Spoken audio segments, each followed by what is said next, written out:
Cada día miles de artistas españoles limpian pinceles, preparan la cámara de su móvil para grabar reels y compran lo necesario en las tiendas de bellas artes, con el firme objetivo de crear la próxima obra que conmueva y también de encontrar la manera de pagar la factura de la luz, que solo 1 de cada 4 graduados en bellas artes ejerce como artista.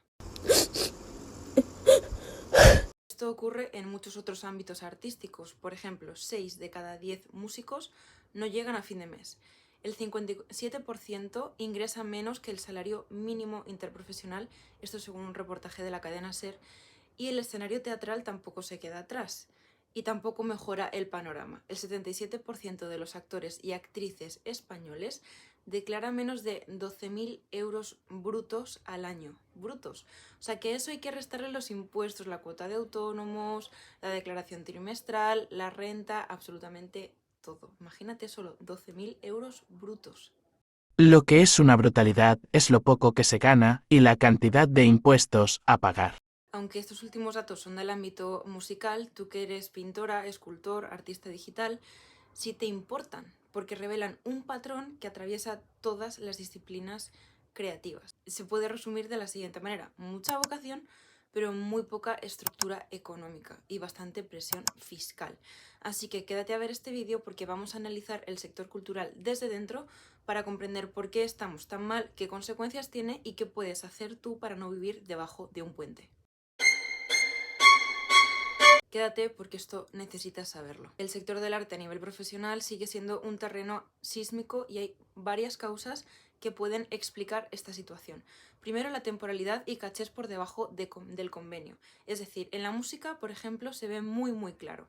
El intérprete promedio solo actúa 40 veces al año y la mitad de esas fechas no alcanza la tarifa mínima de 141,63 euros brutos que debería. Quien acepte menos de eso, si estás viendo tú, si aceptas menos de eso por desconocimiento, por urgencia, porque quieres sí o sí cerrar esa colaboración, Tranqui, no te culpes. Todos hemos hecho eso alguna vez. entonces lo que estás haciendo es empujar el precio medio a la baja. Y todos los artistas del gremio, incluyendo la bailarina de danza contemporánea, el que actúa en el festival, en las fiestas del pueblo o el performer, entonces también le afecta. Porque si tú aceptas, a los demás también le van a empezar a exigir eso mismo que tú has aceptado por debajo del precio que deberías cobrar por tus servicios, por tu arte. La segunda causa es la fragmentación. ¿Y a qué me refiero con eso? Pues mira, según un informe sociolaboral de la AIE, que es la Sociedad de Artistas Intérpretes, detalla que el 69% de los músicos combina trabajos artísticos con empleos complementarios. Y la mayoría fuera del ámbito creativo, y solo eso para poder sobrevivir y para pagar la factura de la luz que decíamos anteriormente. Eso quiere decir que ese pluriempleo es lo que realmente salvaguarda la posibilidad de que ese artista sea plástico, se dedique al mundo musical o teatral. Eso es lo que permite que pueda desarrollarse. Y lo peor de todo es que el pluriempleo no es solo común entre artistas dedicados al mundo del escenario o al mundo musical, sino también entre los artistas plásticos. De hecho, seguramente si estás viendo este vídeo y estás comenzando, ese sea tu caso. Hay muchos artistas que emplean la mitad de su tiempo o incluso la mayoría trabajando en sectores del retail, en sectores de hostelería, y dedican el tiempo que les sobra a la creación artística y dedican pues eso, los fines de semana, el tiempo libre y el tiempo después de haber estado cansado trabajando para poder llevar adelante su proyecto creativo. Si te sirve de consuelo, yo estuve durante 2 años compaginando hasta que por fin pude dedicarme a mi vocación real, que es la de ser mentora de artistas y comisaria de exposiciones. El resultado entonces se basa en agendas completamente imprevisibles, cotizaciones a la baja para poder asegurarte esa oportunidad artística y poder ponerlo en tu currículum, y luego la imposibilidad de hacer de tu vocación artística tu profesión, pero no por falta de ganas o de sacrificio, sino por el propio sistema. No te deja. Otro de los factores que tenemos que tener en cuenta es la brecha de género, porque en las artes escénicas la brecha salarial femenina se dispara hasta un 40%. Y eso básicamente significa que si comparamos los ingresos anuales de artistas hombres y artistas mujeres, las artistas mujeres, mala expresión, pero bueno, las mujeres cobramos un 13% menos que los hombres realizando el mismo trabajo. Y a esto se le suma otro factor que es todavía más general, porque digamos que la brecha de género es un análisis una vez que descendemos a los datos y a la comparativa digamos, una situación más concreta. Pero es que a nivel general, si ampliamos un poco el foco, hay un estancamiento del mercado del arte español desde hace años. España lleva más de una década anclada en el 7º puesto del mercado del arte a nivel mundial, sin crecer desde el pico previo que hubo antes de la crisis del 2008. Es decir, antes del 2008 estaba creciendo el arte español, fue la crisis del 2008 y comenzamos a bajar. Y ahora mismo estamos en un periodo de estancamiento. Y mientras que España se mantiene estancada, también hay un contexto todavía más global que algunos dicen que han comenzado a entrar en una fase de reequilibrio estratégico, es decir, se consiguen menos subastas con precios récord, pero el mercado está consiguiendo reequilibrarse porque se consiguen más ventas privadas. No es que esto sea la panacea, pero mientras nosotros nos quedamos estancados y diciendo qué mal nos va la vida, qué impuestos tan tremendos y qué difícil es ser artista, el resto de países están tratando de ver cuál es otra manera de solucionar esa misma problemática que tienen ellos. Y es precisamente lo que vamos a ver ahora. ¿Cómo te afecta y qué puedes hacer tú? Todos estos factores agregan inestabilidad. Una inestabilidad que se ve en tu día a día de muchas maneras. La primera, cuando los ingresos son una montaña rusa a nivel mundial y a nivel particular y no hay estabilidad en el mercado del arte a nivel nacional, sino estancamiento, a los artistas les cuesta mucho más invertir, pero es que esto es normal.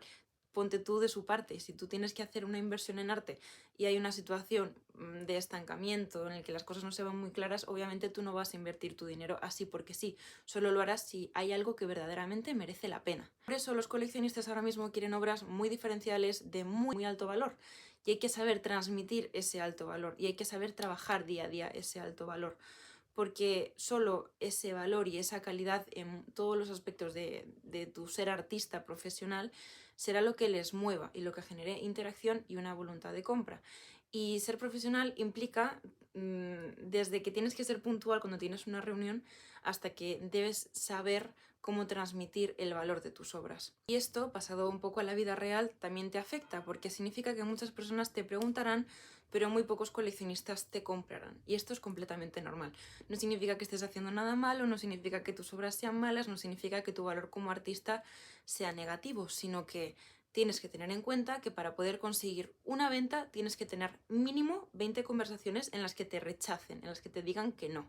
Así que podríamos decir que la primera consecuencia de todo este cúmulo de factores y causas que hemos visto antes es que la gente compra, los compradores, los coleccionistas sí compran, sí quieren invertir, pero les cuesta más, por lo que es necesario que aumentes tu capacidad de trabajo y tu capacidad de soportar frustración, de soportar las negativas. Y todo ello sin dudar de tu valor ni de tu esencia. Así que, dicho en otras palabras, te dejo que te pongas triste y que te desanimes cuando te hayan rechazado mínimo 100 veces, antes no. Otra consecuencia es que tu mente creativa entonces reconoce que hay cierta dificultad y pasa de una mente fluida, creativa, centrada solo en la creación y en la producción artística, esa mente se cambia por una mente en modo de supervivencia. Y esto, pues, por ejemplo, lleva a muchos artistas a bajarse los pantalones y, por ejemplo, se acepta un trabajo gratuito simplemente por exposición o para que te den visibilidad, o lo que decíamos antes, pues en vez de cobrar lo que debería ser por tu trabajo, pues bajas los precios, aplicas descuentos, etc. Todo esto para poder comer. Pero es que a su vez toda esta situación también te limita de otras maneras, que no quiere decir que tengas que rechazarlas, sino al menos ser consciente de ellas y poco a poco irlo cambiando a medida que vayas construyendo tanto tu visibilidad como tus ventas. La primera es tu autocensura artística o tu autolimitación. Al final, como tienes una falta de colchón financiero, pues no se aprecia la experimentación, sino que se prioriza más lo vendible. Y por eso muchas veces yo hablo de tendencias del mercado, no para que tu esencia, sino para que sepas qué es lo que está pidiendo el mercado y si hay alguna obra que tú puedas incluir en esa tendencia, lo hagas y te aproveches. Otra consecuencia derivada es el frenazo formativo. Todos hemos experimentado que nos gustaría acceder a cursos, residencias, másteres, tanto aquí como en el extranjero, que a lo mejor, pues eso, quedan fuera de nuestro presupuesto y son posibilidades, son redes que se podrían abrir para nosotros, pero por distintas circunstancias no tenemos esa disponibilidad para poder realizar esas formaciones. Por otro lado, hay un estrés financiero que esperemos que no sea crónico. ¿Y a qué me refiero con eso? Pues la ansiedad, el agotamiento, el ver que aunque vendes no es suficiente porque tienes que pagar más facturas, porque los materiales cuestan, obviamente, Y claro, a todo ello, el síndrome del impostor se va haciendo todavía más grande con cada factura pendiente de pago o con cada entrada y salida de dinero así de rápido, ¿no? Y eso puede ser que erosione la confianza en ti mismo, en ti misma. Por eso hay que mantenerlo a raya, y desde el principio del vídeo hemos dicho que una cosa es tu valía y tu esencia como artista y otra cosa es la forma en la que te desenvuelves a nivel profesional en el sector, que tiene más que ver con técnicas empresariales, de comunicación, de habilidades, que no con tu propia esencia o con tu identidad como artista. En resumen, el ingreso artístico medio suele ser entre los 16.800 euros y los 12.000 euros anuales, entre 16 y 12.000 euros anuales. Y obviamente esto no da ni para garantizar una estabilidad ni para asumir ningún tipo de riesgo creativo. Ahora que hemos visto el apocalipsis que estamos viviendo ahora mismo en el sector cultural, que está completamente estancado, que se intentan hacer cosas pero nunca es suficiente, que cuando vendes tienes que pagar impuestos y toda esta cuestión que más que solucionar añade estrés, ¿qué es lo que te propongo hacer? ¿Cuáles son las vías que puedes optar, que puedes tomar para que toda esa presión sean simplemente factores del videojuego con los que tienes que contar, pero que no te aplasten? Vamos a ellas. La primera propuesta es que te des a conocer. Y en esto, por favor, ten en cuenta que es muchísimo mejor una acción imperfecta que poco a poco te vaya ayudando a manejarte con las redes sociales, a familiarizarte con los formatos, con las maneras en las que puedes impactar y comunicar tu mensaje, que no simplemente quedarte pensando, ay, es que todavía no soy perfecta, todavía no soy perfecto, entonces no me puedo poner delante de una cámara. Al contrario, tras varios años de experiencia te puedo decir que aprendes cuando haces, aprendes cuando te pones delante de la cámara, lo subes y dices, madre mía, qué publicado, esto no puede ser. Entonces, esa pequeña vergüencilla va haciendo que poco a poco vayas corrigiendo y limando todas esas imperfecciones y poco a poco vayas mejorando tu calidad. Pero para poder tener la maestría necesitas dedicarle horas. De hecho, se dice que te pueden llamar experto en algo cuando has dedicado mínimo 10.000 horas. Creo que ese es el dato. Pues hay que empezar ya y no es excusa. Yo no tengo nada más que un móvil. Gracias a Dios tengo una tablet y no tengo absolutamente nada más, no tengo equipo profesional, no tengo programas de edición, no tengo conocimientos a nivel técnico y puedes mirar mi Instagram. Ahora mismo estamos en 21.000 seguidores. Es el mensaje lo que impacta y es el aprender a manejar las herramientas que tienes a tu disposición y eso se consigue con la práctica. Igual que la bicicleta, igual que montar a caballo, igual que conocer o que dominar una cierta técnica, todo se hace con la práctica y se perfecciona cuando actúas. Lo segundo es la diversificación inteligente y con esto me refiero a encontrar maneras de poner a disposición de los posibles compradores y coleccionistas u otros profesionales del sector cultural tus obras y tu capacidad de colaborar con ellos, ¿vale? Normalmente como artista pensarás, bueno, pues tengo mis cuadros originales y valen tanto. Sí, pero también puede haber otras maneras de creación y de venta directa, como pueden ser pues obras originales, prints, encargos específicos, colaboraciones, otros proyectos en los que te puedas meter. Todo ello va a contribuir a que tengas tu misma obra empaquetada en distintos formatos para que pueda ser accesible y cada uno en función de su capacidad adquisitiva, de su oportunidad y también de la oportunidad del momento, pues puedan tener tus obras o puedan tenerte como compañero o como compañera de ese proyecto en concreto.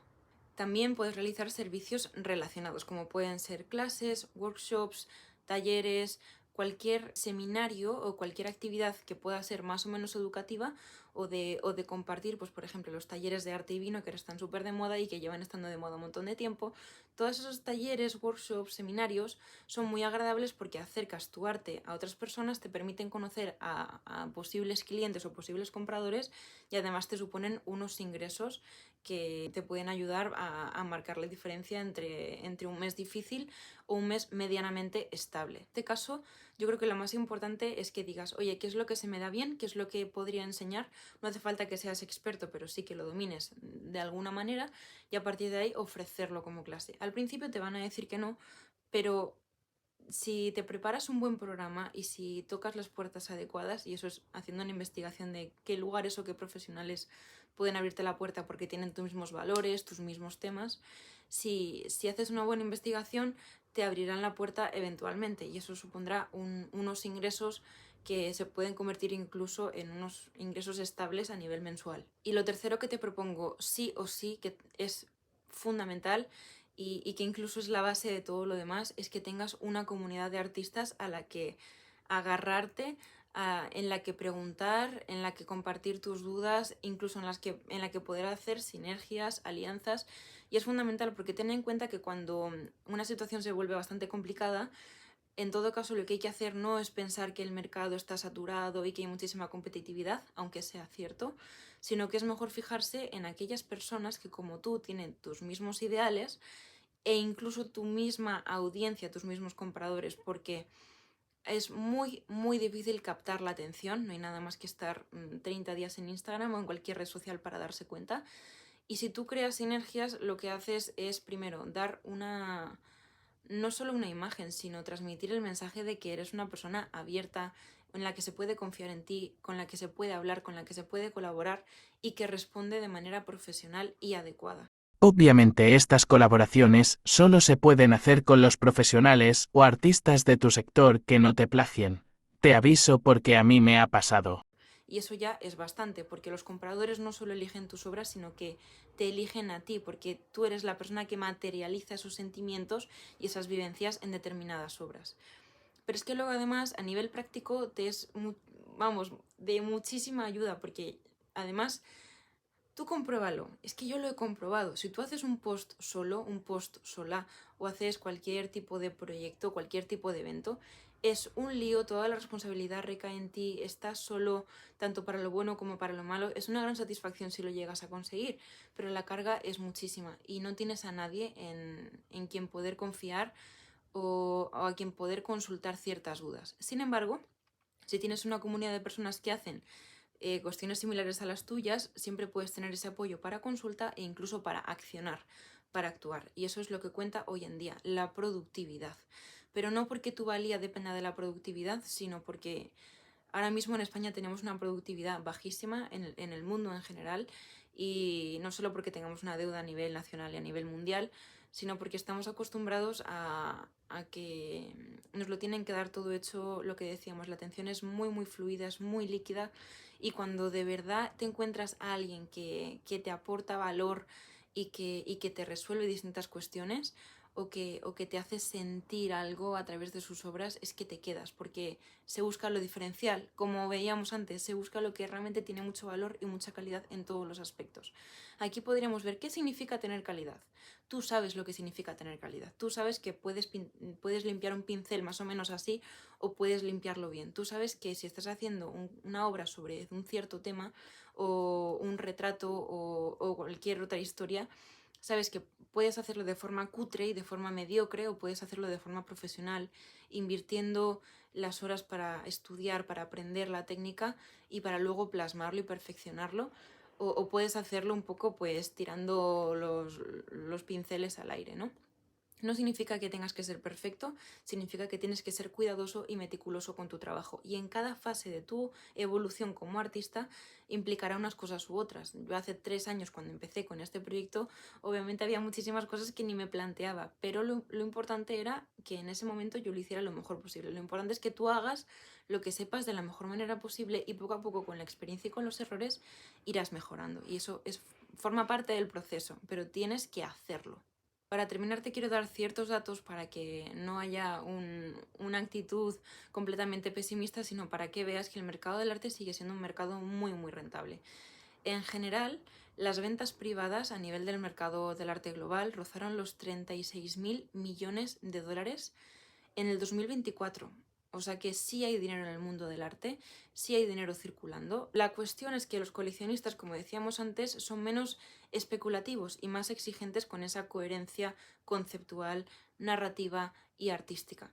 Y esa transición que estamos viviendo, escúchame porque esto es súper importante, esta transición solo va a beneficiar a los artistas que tengan una narrativa sólida, transparente, que tengan canales digitales completamente afinados, que sepan comunicar y que estén pico y pala explicando quiénes son, cuál es el significado de sus obras, o si te produce demasiada tortura explicar el significado porque tú te centras más en el proceso y no en el resultado, puedes compartir precisamente eso, cómo creas tus obras, en qué te inspiras. Todo eso son cuestiones que vas a ir construyendo, pero tienes que compartirlo, y aquí es muy importante la profesionalización y la calidad, la meticulosidad, el mimo con el que tratas tus obras y la comunicación, es decir, todo lo que has hecho hacia afuera, la comunicación de todo tu universo artístico. Espero que este análisis te haya ayudado a entender que en el mercado del arte global, en el mercado del arte en general, sí hay dinero y sí hay hueco para todos los artistas. Y definitivamente podrás participar de todo esto a nivel profesional si tienes una alta calidad artística y una alta capacidad, una alta calidad profesional. Y esto se transmite desde tu seriedad, no amargor, no seriedad ácida, sino seriedad, pues eso de ser profesional, desde llegar puntual a una reunión, desde la realización técnica de tu obra, pasando por las palabras con las que presentas tu proyecto, o también en cómo defines tus obras a los coleccionistas y a posibles interesados. Y hay algo que he comprobado después de estar durante 3 años siendo mentora de artistas y comisaria de exposiciones, es que ahora mismo ser un artista bohemio no funciona, y lo que se exige es ser un artista profesional. No significa que tengas que llevar traje, corbata o estar siempre pling. Lo que significa es que tienes que hacer tu trabajo de la mejor manera posible y tener en cuenta que lo que se te pide, que es tener una web, redes sociales, una comunicación medianamente aceptable, un mínimo storytelling, son cuestiones que se le pide a cualquier empresa en cualquier parte del mundo, porque eso es en lo que consiste tener un proyecto propio, en, digamos, afianzarlo y trabajarlo, y luego en saber comunicarlo. Y precisamente a todo esto te enseño yo con mis redes sociales, con mi web y con todas mis formaciones. Así que si necesitas ayuda, aquí estoy. Revisa mi página web, suscríbete a este canal de YouTube, porque vas a recibir muchísimos vídeos con mucho contenido de calidad, como por ejemplo este análisis, y sobre todo revisa mi página web porque te enseño a hacer las cosas que te he comentado en este vídeo. Hasta aquí este análisis, nos vemos en el siguiente vídeo.